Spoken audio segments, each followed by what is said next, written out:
براہ کرم یہ ضرور سنیے اور سوچئے کہ یہ نعتیہ کلام پڑھنے والے کو بارگاہ نبی کریم صلی اللہ علیہ وآلہ وسلم میں کیسا مقام ملتا ہوگا۔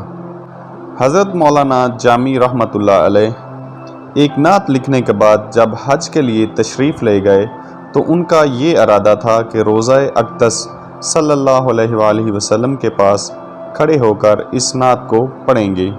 چنانچہ حج بیت اللہ شریف کے لیے تشریف لے گئے اور حج سے فارغ ہو کر مدینہ منورہ کی طرف حاضری کا ارادہ کیا تو امیر مکہ کو خواب میں نبی کریم صلی اللہ علیہ وآلہ وسلم کی زیارت نصیب ہوئی۔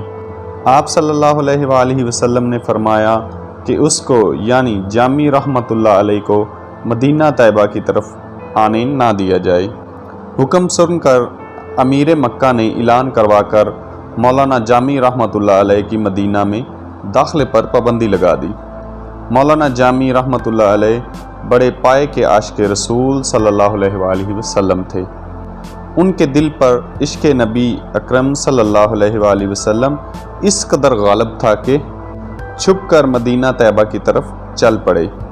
کچھ سیرت نگار لکھتے ہیں کہ قافلے میں ایک صندوق میں بند ہو گئے لیکن پھر بھی امیر مکہ نے جانے نہ دیا، اور کچھ لکھتے ہیں کہ بھیڑوں کے ریوڑ میں ان کی کھال اوڑھ کر چلتے چلتے مدینہ طیبہ میں داخل ہونے لگے، پھر بھی نبی کریم صلی اللہ علیہ وآلہ وسلم نے نہ آنے دیا۔ جب دوبارہ امیر مکہ کو نبی کریم صلی اللہ علیہ وآلہ وسلم کی زیارت ہوئی اور فرمایا کہ جامی رحمۃ اللہ علیہ کو میری روضے پر بالکل نہ آنے دینا۔ جب اس نے یہ حکم سنا تو اس نے اپنی آدمی دوڑائے جو مولانا جامی رحمۃ اللہ علیہ کو مدینہ منورہ کے راستے سے پکڑ کر لے آئے، اور ایک امیر نے مولانا جامی رحمۃ اللہ علیہ کو سختی سے جیل میں بند کر دیا۔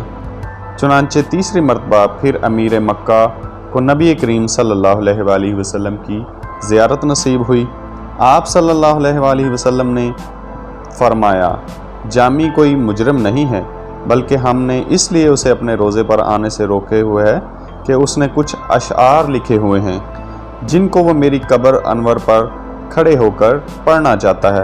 اگر یہ مدینہ طیبہ پہنچ گیا اور میری قبر انور پر حاضر ہو کر اس نے یہ اشعار پڑھ لیے تو مجھے قبر انور سے باہر نکل کر جامی سے مصافحہ کرنا پڑے گا، لہٰذا اسے ہر حال میں روکو۔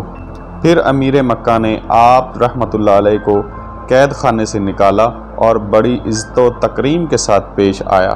پھر امیر مکہ نے مولانا جامی رحمۃ اللہ علیہ سے پوچھا، آخر وہ کون سی نعت ہے جو آپ روضہ رسول صلی اللہ علیہ وآلہ وسلم پر سنانا چاہتے ہیں؟ مولانا جامی رحمۃ اللہ علیہ نے روتے ہوئے چند اشعار پڑھے جن کا اردو ترجمہ درج ذیل ہے۔